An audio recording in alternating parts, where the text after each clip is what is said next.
Yaman tuseko wano kubijukizo by'abakatoliki ndaba wa mayinja.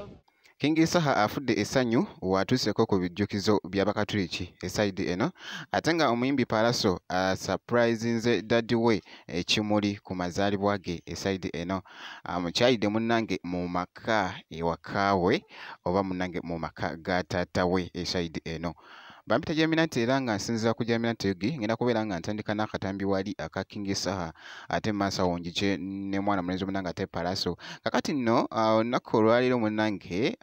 omwana mulenzi King Saha abadde ku lugendo lwe esaidi eno ku kidda Hoima munnange wali nasokka n'avisitingako munnange ate ku bijjukizo by'abakatoliki esaidi eno abitendereza munnange era agambye nti nno akatambi agenda kalagako nti nno ku mami we esaidi eno olira byabadde akakasa ate Masa Wonjije n'omuyimbi Pallaso.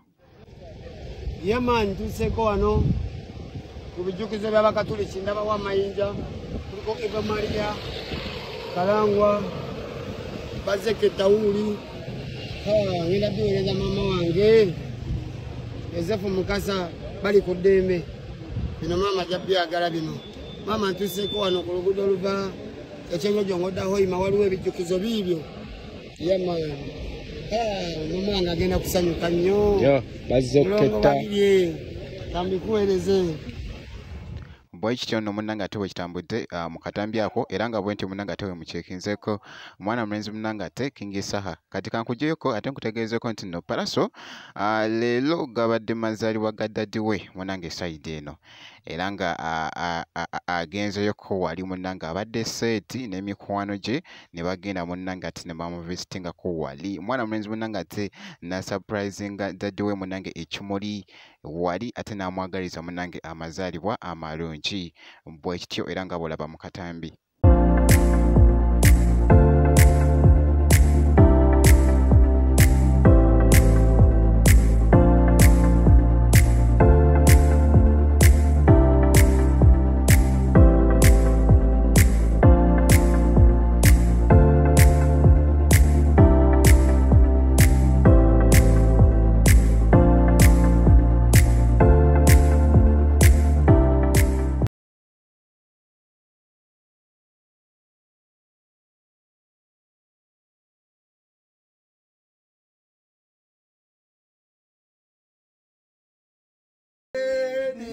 Daddy, happy birthday to you.